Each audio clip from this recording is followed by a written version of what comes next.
नमस्कार, India news Uttar Pradesh Uttarakhand पर आप देख रहे हैं यूपी विशेष और मैं हूं आपके साथ आयुष चतुरांश। हाथरस के मामले में बड़ा खुलासा हुआ है और इंडिया न्यूज को यह पता चला है कि आरोपी और पीड़ित परिवार के बीच पर फोन पर खूब बातें होती थी। दोनों परिवार की कॉल डिटेल्स के रिकॉर्ड हैं। अक्टूबर 2019 और मार्च 2020 के बीच में दोनों परिवार के लोगों के बीच 100 से ज्यादा फोन कॉल्स हुई हैं। पुलिस सूत्रों की जानकारी के अनुसार कि मार्च 2020 के बाद और वारदात के समय तक पीड़िता का भाई और मुख्य आरोपी संपर्क में थे और वो एक दूसरे से बात कर रहे थे। फोन के अलावा भी दोनों के बीच बातचीत चल रही थी। कहा यह भी जा रहा है कि नंबर पीड़िता के भाई के नाम पर है और पीड़िता के भाई ने हालांकि यह स्वीकार करने से इनकार कर दिया है कि वो मुख्य आरोपी संदीप से फोन पर बात करता था। अब ऐसे में बड़ा सवाल यह है कि अगर पीड़िता का भाई आरोपी संदीप से बात नहीं करता था तो आखिर वो कौन था जो इतनी बार फोन कॉल पे मुख्य आरोपी के साथ बातचीत कर रहा था।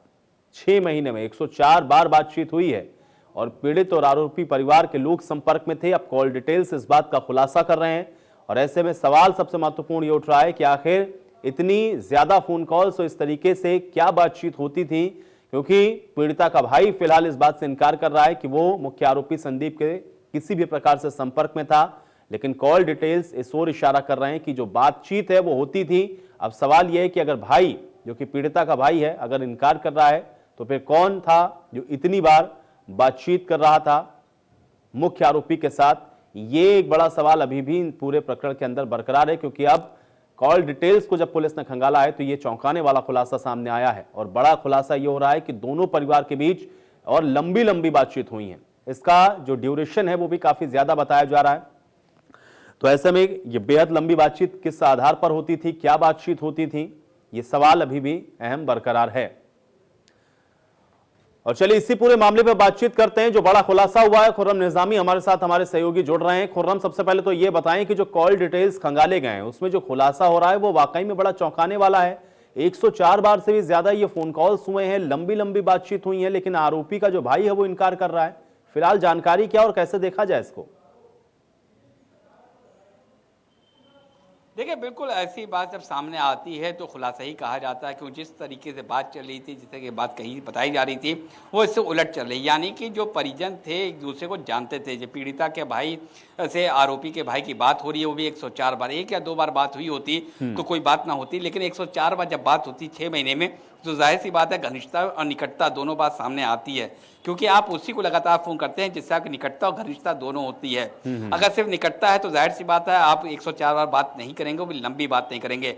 अब ये पूरा मोड़, इस पूरे मामले ने नया मोड़ ले लिया। आप देखना इस बात को है कि आखिर जो थ्योरी बार बार बताई जा रही है, जिस तरीके का पीड़िता का अंत बताया जा रहा है, क्या उससे इतर कोई और बात थी वहाँ पर, ये होगा। देखिए, ये सारे जो जांच के विषय हैं, तफ्तीश चल रही है, एसआईटी अपना काम कर रही है, सीबीआई जांच की शुरू का इंतजार भी है, लेकिन जो ये सीडीआर सामने आया है ये बात साफ कर देता है कि अनजान लोग नहीं थे। और जिस तरीके से माँ का शुरुआती बयान आया था, उसने नाम लिया था और ये भी बताया था हाँ वो वहाँ मौजूद था, तो ये बात तो क्लियर हो जाती है कि संदीप वहाँ पर था। और उसके बाद पीड़िता ने भी नाम लिया मरने से पहले उसका। लेकिन अब बात जो दूसरी आ रही है, पहले तो ये हो रहा था कोई रंजिश की बात हो सकती, कुछ बात हो सकती, लेकिन तो क्या दोनों के रिश्ते कैसे थे, अब इसकी बात भी आएगी। आखिर क्या वजह थी कि जो पीड़िता का भाई था, जो अब नहीं हमारे बीच, उनके और जो प्राइम एक्यूज है उनके बीच में आखिर रिश्ता क्या था, संबंध क्या थे और क्यों इतनी बात होती थी? क्या कोई आपस में कोई क्योंकि इतनी लंबी बात कोई बिजनेस टर्म तब होती है या कोई बहुत घनिष्ठता तब होती है? तो ऐसी बात तो थी नहीं, कोई बिजनेस टर्म थे या कोई कामकाज कर रहे थे।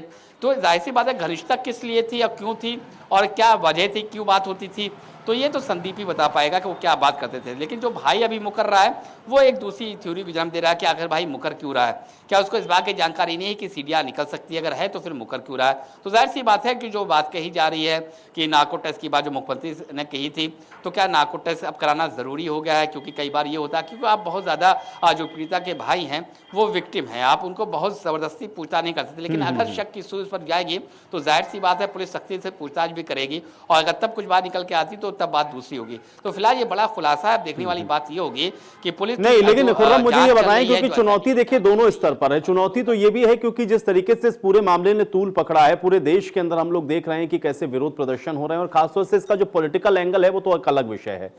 सवाल यह है कि पुलिस की थ्योरी कुछ और कह रही है, पुलिस जो खुलासे कर रही है वो एक अलग दिशा की ओर इशारा कर रहे हैं।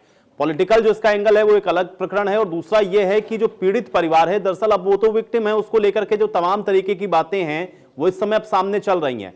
क्या एक बहुत बड़ी चुनौती समय पा रहे हैं इस केस के रिगार्डिंग अगर हम लोग देखें तो पुलिस और प्रशासन के सामने भी है, और अगर ये बात फिर नार्को टेस्ट तक पहुंचती है तो फिर ये मामला भी और ज्यादा खींचेगा भी, और इसको लेकर के और ज्यादा बवाल भी देखने को मिलेगा। खुर्रम,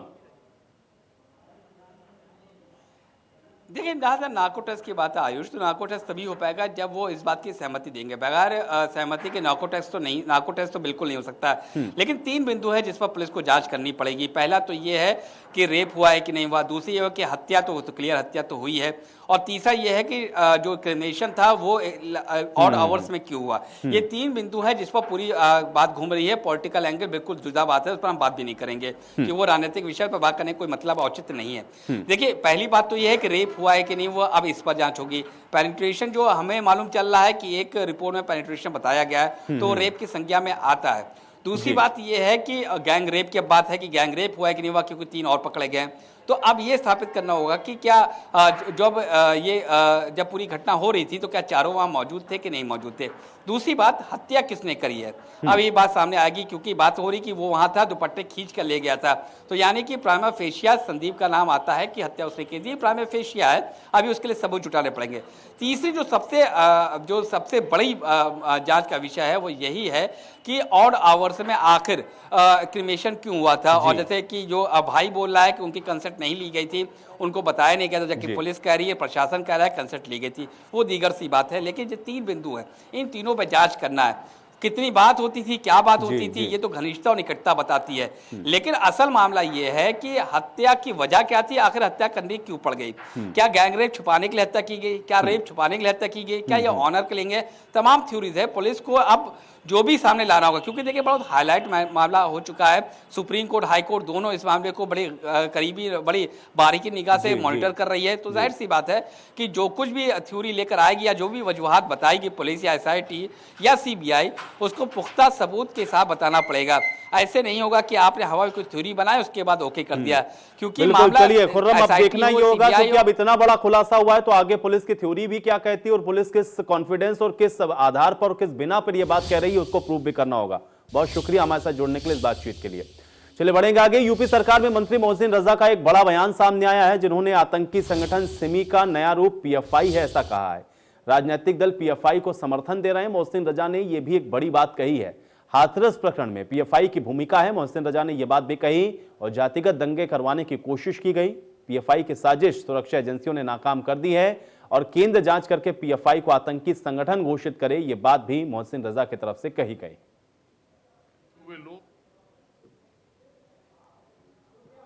ये स्थापना की कांड के पीछे उसकी आड़ में एक बार फिर से हमारे देश में और उत्तर प्रदेश में वही एक संगठन सामने आया है, जिससे पहले सिमी हुआ करता था और अब ये नए रूप में आया है पीएफआई बनकर।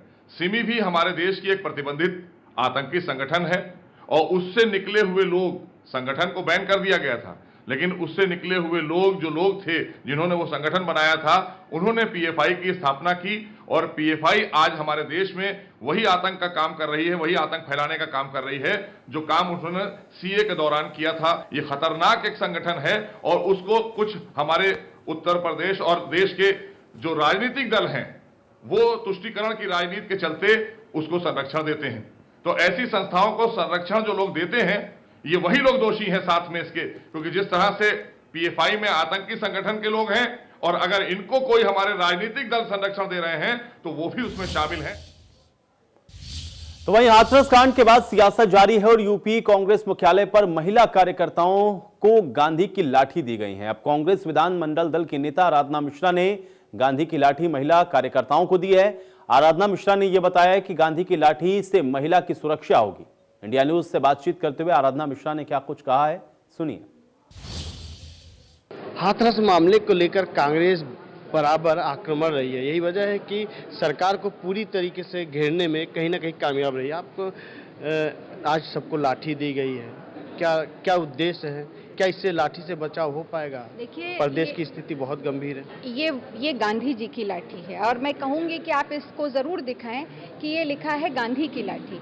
इस गांधी की लाठी ये अहिंसा की लाठी है और इसी अहिंसा की लाठी लेकर गांधी जी ने अंग्रेजों के दमन से, अंग्रेजों की क्रूरता से इस भारत देश को आज़ादी दिलाई थी। तो आज भारतीय जनता पार्टी जिस तरह से महिला विरोधी बन गई है, आज जिस तरह से बेटियों के साथ बलात्कार हो रहा है, कल मैं बलरामपुर गई थी, हाथरस की घटना, कानपुर, उन्नाव, रोज कोई ना कोई घटना बहन बेटियों के साथ हो रही है। तो आज महात्मा गांधी की इस अहिंसा की लाठी के साथ हम इस प्रदेश में अपनी बहनों को और समाज को अहिंसा का रास्ता दिखाते हुए सुरक्षा का रास्ता भी दिखाएंगे, ये विश्वास दिलाएंगे कि हम अपनी बहनों के साथ खड़े हैं और हर तरह से उनकी सुरक्षा इस सरकार की जो जिस तरह की नीति है उसके खिलाफ करने को तैयार। क्या ये सरकार की जिम्मेदारी नहीं बनती है महिला सुरक्षा की बात? क्या लाठी से सुरक्षा हो सकता है?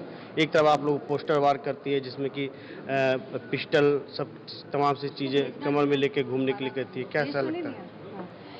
देखिए, मैं ये मानती हूँ कि जब इतनी बड़ा आंदोलन गांधी जी ने इस लाठी के सहारे जीत लिया तो मुझे पूरा भरोसा है कि इस गांधी जी की दी हुई इस लाठी से हम उत्तर प्रदेश की बहन बेटियों को भी सुरक्षित रखने में कामयाब रहेंगे। और ये प्रतीकात्मक है, हम इसका इस्तेमाल किसी हिंसा के लिए नहीं करेंगे क्योंकि ये गांधी की लाठी है, पर ये एक ऐसा प्रतीक है कि हम अहिंसा के रास्ते पे चलते हुए भी, गांधी जी के रास्ते पे चलते हुए भी हम अपनी बहन बेटियों की सुरक्षा करने में सक्षम हैं। और मैं याद दिलाना चाहती हूँ कि अगर आप कांग्रेस की सरकारें जब रही हैं उत्तर प्रदेश में और तब से लेकर आज लगभग 30 साल का समय बीत गया, क्या बेटियों का सम्मान उस वक्त था? महिला पहली मुख्यमंत्री इस प्रदेश की जो है सुचेता कृपलानी जी, ये कांग्रेस की देन थी। तो और आज हमारी ऑल इंडिया कांग्रेस कमेटी की अध्यक्ष आदरणीय सोनिया गांधी है। तो महिलाओं के सम्मान के लिए कांग्रेस ने हमेशा संघर्ष किया, उनको सम्मान दिया और देश की पहली प्रधानमंत्री, महिला प्रधानमंत्री भी कांग्रेस पार्टी ने थी। तो कांग्रेस की सोच हमेशा से महिलाओं को सम्मान देना है और मुझे विश्वास है कि जब गांधी जी के इस लाठी के साथ हम समाज में निकलेंगे तो हम एक सही रास्ता सरकार को दिखाने का प्रयास कर रहे हैं। जी बिल्कुल, आप देख सकते हैं कि तमाम महिला कार्यकर्ताओं को लाठी देकर ये संदेश दिया गया कि लाठी अहिंसा का रास्ता है, इससे हम कोई आक्रमण नहीं करेंगे, लेकिन ये एक प्रतीक है जिससे महिला अपनी सुरक्षा कर सके। लखनऊ से पंकज मंडल, इंडिया न्यूज। वहीं हाथरस की घटना पर जहां एक और कांग्रेस ने यूपी सरकार को घेरा, तो फिर हाथरस की दूसरी घटना जिसमें बच्ची के साथ हैवानियत हुई, इस मामले में भी सरकार अब घिरती हुई नजर आ रही है। कांग्रेस के नेता दीपक सिंह ने बिजली के निजीकरण के खिलाफ भी सरकार पर निशाना साधा। जब हाथरस की बेटी के साथ न्याय नहीं कर पाई सरकार, उसको जलाने का काम किया गया, उसके साथ हत्या और बलात्कार किया गया, इस घटना को दबाने के लिए फिर से वही राग लापा जा रहा है, तरह तरह के हथकंडे अपनाए जा रहे हैं। लेकिन प्रदेश की जनता भारतीय जनता पार्टी के स्क्रिप्ट को समझ चुकी है, जान चुकी है। बेहतर होगा भारतीय जनता पार्टी ये सब करने के बजाय क्षमा याचना कर ले। अभी हाथरस की घटना समाप्त नहीं हो पाई थी, कोर्ट से लेकर सुप्रीम कोर्ट तक न्याय की गुहार हो रही थी। सारे राजनेता सड़क पर उतरकर योगी सरकार के विरुद्ध आंदोलन कर रहे थे, न्याय की मांग कर रहे थे। अभी ये घटना दबी नहीं, 6 साल की बच्ची के साथ पुनः एक बलात्कार हो गया। उत्तर प्रदेश में हो क्या रहा है? जिस तरह से उत्तर प्रदेश में महिला दुराचार, महिला अत्याचार, बच्चियों के साथ बलात्कार घटनाएं हो रही हैं, लगता नहीं महिलाओं के लिए, बच्चियों के लिए उत्तर प्रदेश अब सुरक्षित है। बेहतर होगा भारतीय जनता पार्टी की सरकार प्रवचन, भाषण और मीडिया मैनेजमेंट के बजाय अपराध का मैनेजमेंट करे, नेताओं को रोकने के बजाय अपराध को रोकने की कोशिश करे। चाहे उत्तर प्रदेश हो या हिंदुस्तान हो, जो नेहरू जी ने जिन संस्थानों का स्थापना की थी उनको सरकार बेच रही निजीकरण के माध्यम से। जिन जिन का कांग्रेस पार्टी ने शुभारंभ किया था, योजनाओं की शुरुआत की थी, उसके फीते काटे जा रहे हैं। जिस तरह से कल पूर्वांचल में अंधेरा देखने को मिला, आखिर कर्मचारियों को किस प्राइवेट कंपनी को बेचना चाहते हैं? जिस तरह से देश भर में चर्चा होती है कि भारतीय जनता पार्टी के कुछ चुनिंदा उद्योगपति हैं जो उत्तर प्रदेश को ईस्ट इंडिया कंपनी की तरह अपने चंगुल। तो वहीं गोरखपुर लिंक एक्सप्रेसवे निर्माण की कवायद अब तेज हो गई है और गोरखपुर लिंक एक्सप्रेसवे के लिए वित्त पोषण के लिए मंजूरी मिल गई है। बैंक कंसोर्शियम को कैबिनेट की मंजूरी मिली है। पंजाब नेशनल बैंक ने 750 करोड़ की राशि को स्वीकृत कर दिया है और पंजाब नेशनल बैंक अब इस कंसोर्शियम का नेतृत्व करेगा। मिट्टी का 13.47% और सीएनजी का 73.56% काम पूरा होगा।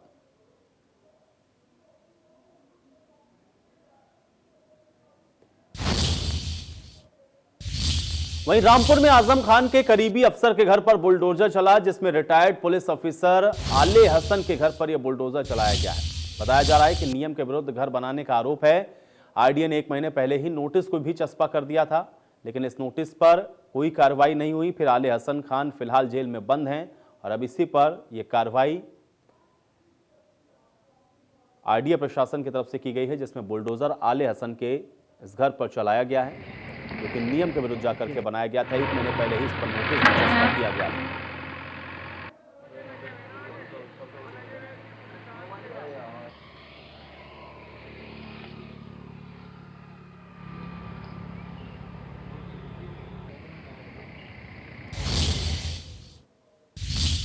और चलिए अब हम आपको धान के किसानों की बदहाली का ऐसा मंजर दिखाएंगे जो आपको ये सोचने पर मजबूर कर देगा कि आखिर किसान जिसकी मेहनत से पूरी अर्थव्यवस्था चलती है उसका हाल क्या है। उसके लिए सरकार क्या करती है, अफसर क्या करते हैं और बेसुध किसान किस तरह से अपनी फसल को औने पौने दाम पर बेचने को मजबूर होता है। इस रिपोर्ट में देखिए।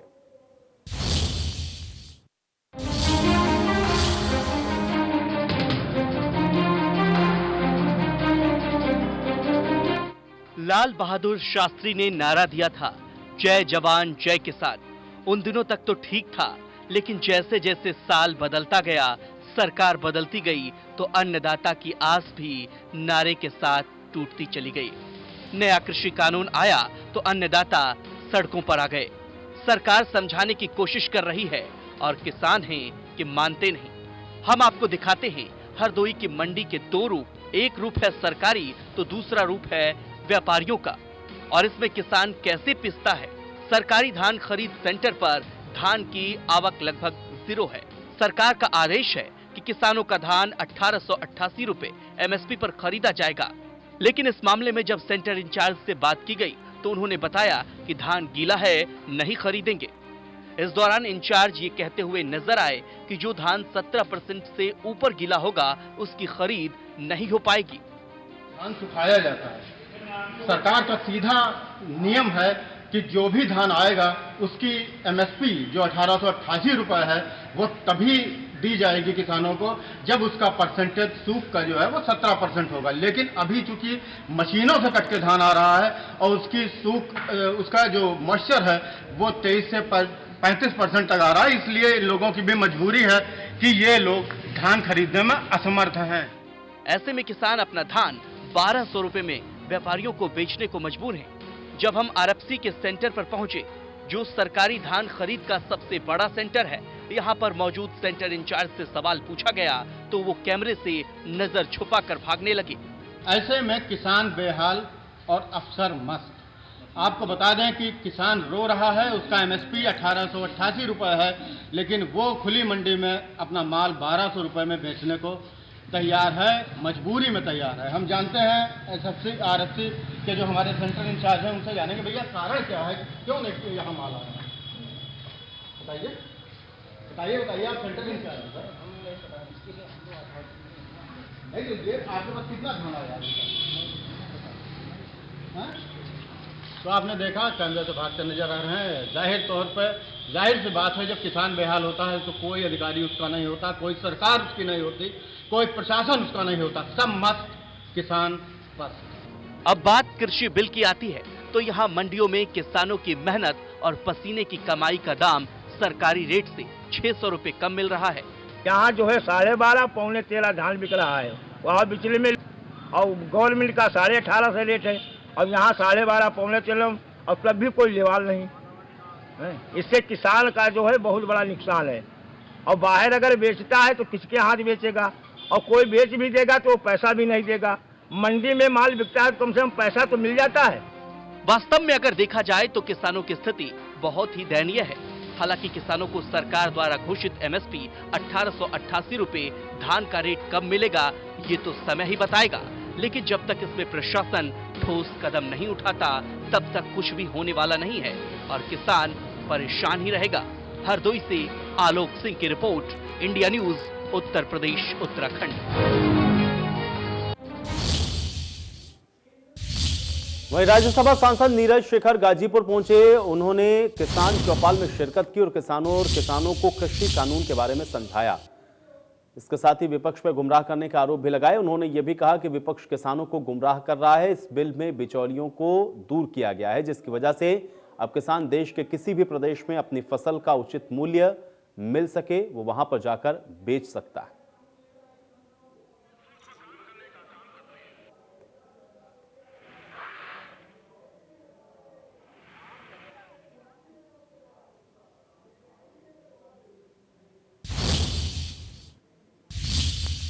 तो खबर वाराणसी से है, जहां पे आजमगढ़ में नाबालिग बच्ची से रेप पर सियासत जारी है और कांग्रेस के नेताओं ने पीड़ित परिवार के साथ मुलाकात की है। बीएचयू अस्पताल पहुंचकर कांग्रेस के नेताओं ने यह मुलाकात की।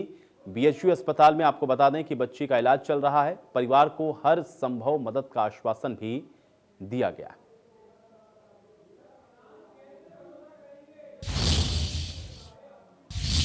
वहीं हमीरपुर में स्वास्थ्य विभाग ने जमकर लूट मचा रखी है, जिसमें मेडिकल सर्टिफिकेट बनाने के नाम पर वसूली हो रही है।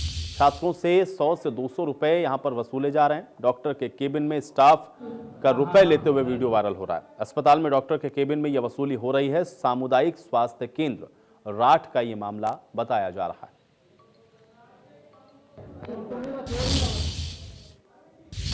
और चलिए इसी के साथ यूपी विशेष में मेरे साथ फिलहाल इतना ही।